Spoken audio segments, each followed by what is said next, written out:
Hey guys, welcome back to WCS Finals here, Global Finals in Korea. We don't have a lot of time to talk, so let's just jump right into the ZVZ. Yeah. The only thing that I have to say here is Dimaga! Let's jump into the game. Is that all you have to say? Because I have a lot to say about this match. I have to say a little bit more, but I have to. He's my half brother, and so I have to really cheer him. Left corner fighting, starting to the top left. It is the one and only Dimaga from Europe. Oh yeah, He's also from Europe, just like you. who would have thought? Yeah, really interesting here. Okay. Dima up against his opponent down to the bottom right, and this is a tough Zerg player to face, a former champion. It is, of course,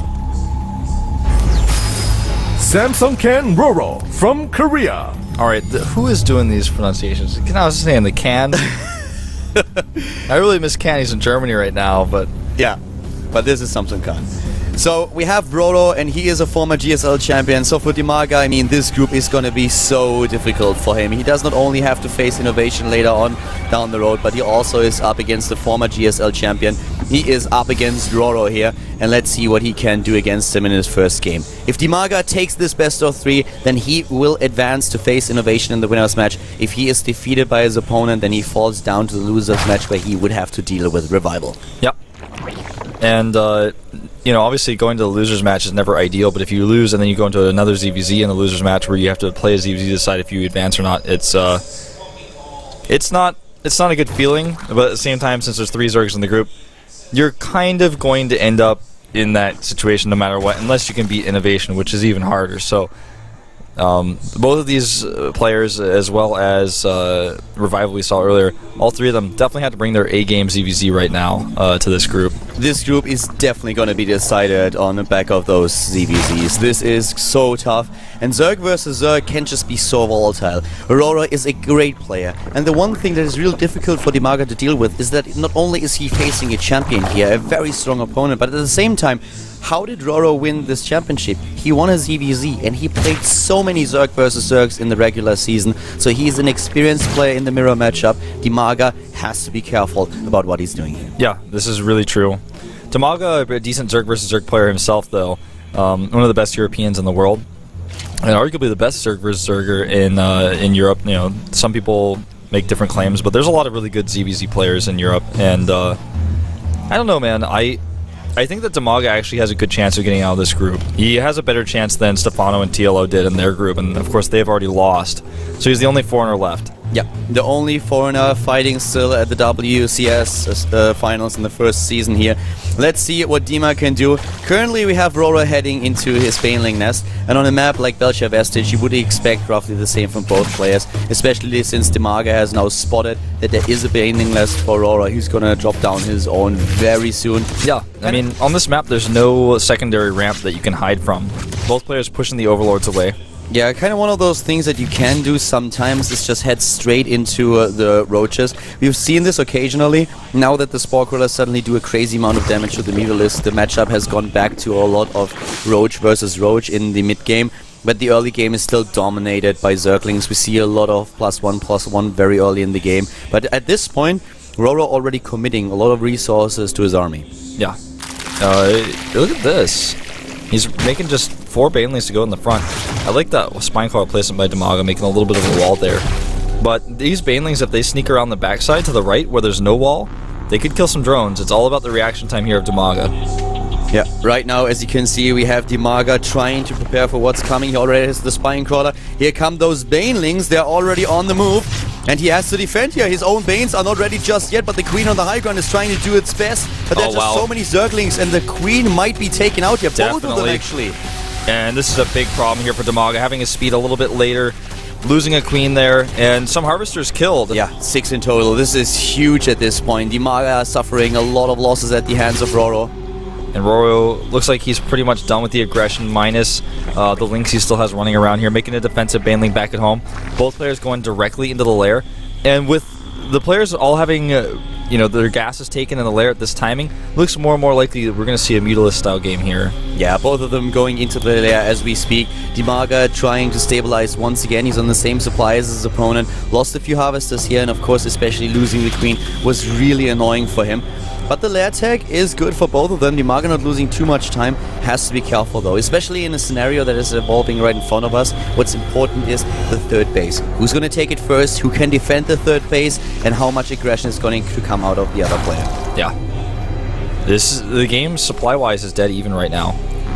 And we had a slightly faster 4 gas for Dimaga. So RorO, you know, he mined his gas a little bit earlier in the main base. It kind of evens out. They're both now on 4 gases.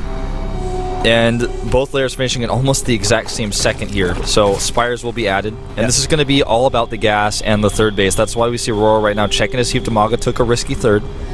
The third base is important. You want to deny this for as long as possible. And also, spore crawlers are now coming into play. It's a little bit like a game of chicken. The players will try to judge how many Mutalisks there are actually out. And it's very difficult to transition out of the Mutalisks. You have to chicken out first, and then you have to play a defensive game. So let's see when we are going to see the third bases. There's the first one, this time for RorO. So Dimaga, he knows about it. He has an overlord there. He has to react. But good hits against against Dimaga Zerglings here, losing a lot of them. Yeah, that really hurts his map control here. And it means that holding his third base is much more difficult. And yeah, he holds against these few Lings, but there's a second wave of Lings and Banelings coming out for RorO. He baits him into the Banelings! Perfectly done by RorO. Bit of a mistake there by Dimaga. Now he's going to have to cancel his hatchery. He needs to cancel that! Yeah, he canceled it in the last seconds, and this is really bad for our Zerg player from Europe here. A big problem for him. He cannot possibly now deal with the third base. He is behind in economy, and he will fall further and further behind. He has to either go for counter-aggression or take his own third base. There is just no other choice of him. Yeah, you're right. Carapace started already for Dimaga, taking that step. And RorO, on the other hand, has a lot of resources to make metas, but he waits for a second. He starts his Carapace as well. So Dimaga's slightly ahead in that regard as far as tech goes. He's just got no control outside of his base. Loses the drone again. And look at his minerals. You can see he wants to take that hatchery. He just can't afford it just yet. Or he can't get past those Zerglings. That's the real problem. He can afford it, that's for sure. Yeah, the problem is just really that he's falling behind in gas. We have already the extractor taken for RorO, and this means that he will become much stronger when it comes down to the Mutalisks alone. So for Dimaga, I feel committing now to Mutalisk is not the best choice. He needs to get some spores fairly soon. Yeah, I think spores and trying to transition out would probably be the better choice here. You know, with the overlord creep spread that he has, he should start a spore crawler immediately over there, or at least set up a defense. Those Mutalisks of RorO are now roaming the map, and he is just continuing to produce them, and with 2 extra gases, the Samsung Khan player has a much better gas income, and therefore Mutalisk production than Dimaga. And these Lings here are a little bit surrounded, nicely done by Dimaga. But he's supply block, losing his forward overlords. This is common. This is not a mistake by Dimaga. It's just how this matchup ends up once you get the Mutalisks out, and that's costing him more and more minerals, and he still has no third base ready yet. The Ukrainian player is microing his heart out here, trying as best as he can to get hold of the map, to get a bit of map control. Even supply blocking RorO here, but RorO already took an advantage, and he is trying to run with it, building spine crawlers to make sure that his mineral lines are protected, and he is already 3 Mutalisks ahead, and he is just producing a lot more units than his opponent can. Yeah, Dimaga making those 2 extractors right now at his third base. They're not ready yet. 5 additional Mutalisks now being built since the supply block is gone. The overlords were just now ready. +1 armor upgrade is soon gonna pop for both players. Dimaga has his own third base now, but already a lot of gas mined at the third of RorO, whereas Dimaga is just now starting. Once again, Ling's running in and into the main base, trying to kill the queen. Oh, he could get the queen, and he does. He could actually kill the second queen that's on the ramp too if he targets. Nah, the Ling's come to save it. Yeah, +2 it. Armor already been started for RorO, much faster than for Dimaga, who goes into +1 armor, and here we go. This is a really close fight here. Dimaga having the defender's advantage. Yeah, he has, of course he can rally his reinforcements in. Dimaga might be able to force that back, but the reinforcements for RorO are already here. The spore crawlers for now making sure that RorO can't follow, but RorO is now on the prowl, trying to fight a few victims, maybe another few overlords, or even picking off a queen. Look at the Zergling production right now for RorO. He's making 42. Looks like he wants to put some heavy aggression on that third base by ground. Killing another queen here, really affecting Dimaga's production right now. Gonna even get another overlord, it looks like. Big problem here for the production of our Ukrainian Zerg player. Dimaga is struggling and a lot. He's already 20 supply behind his opponent. Even now a transition coming out of RorO going into the infestation pit, and the Mutalisk count is still better for RorO.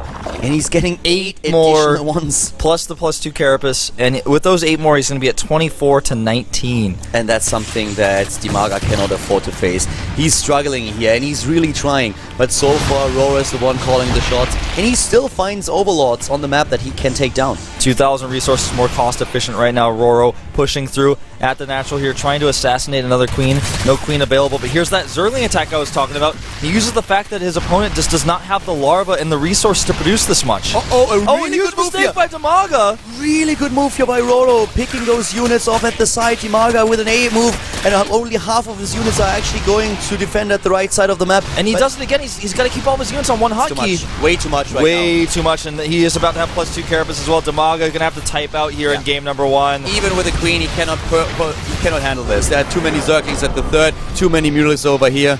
GG. RorO taking game number 1 here in our second match of Group D. Dimaga down 1 map. Yeah, that was a pretty good opening from him. You know, the beginning of the game was fine, but when he lost that third base twice, that's when he really started losing momentum. It's all ZVZ if it's Muta versus Muta ZVZ, and even if it's not, but especially when it's ZVZ with Muta versus Muta, those 4th or 5th and 6th extractors are the really important part. You have to get those as soon as possible. That's how you're going to get the Mutalist count up. Yeah, Mutalist count was much higher. Also the +2 armor grade, of course, that came into play. He sniped the queens, which limited the production of Dimaga significantly. And everything that he did, those Zergling run-bys to the third, for the like a little bit earlier into the main base, it was just way too much for Dimaga to handle, and he was really fighting, but he just couldn't handle that. It was too much pressure by RorO. Yeah, and then when that Ling attack came in, he had lost too many Lings on his own, lost a lot of resources, lost too many Overlords. He had to keep spending more and more resources on Overlords, which means less Zerglings on the ground. It means he can't hold his third base anymore to the Ling attack. Then the micro mistakes from Dimaga there at the very end, and also RorO seizing on those, seeing that he had some of the Mutas out and going for that attack. That was really important. It just showed really clearly why RorO was able to win that season, where it came down to the mirror matchups, where he faced then Symbol in the finals and did such a great job. He knows exactly how to play this matchup. He knows very well when to attack, when to back off, what unit composition to choose, and when it's time just to move in and take his chances. That's what he did. Won the first map, and we are now heading into game number 2 here at the WCS Season Finals 1 in Korea. Dimaga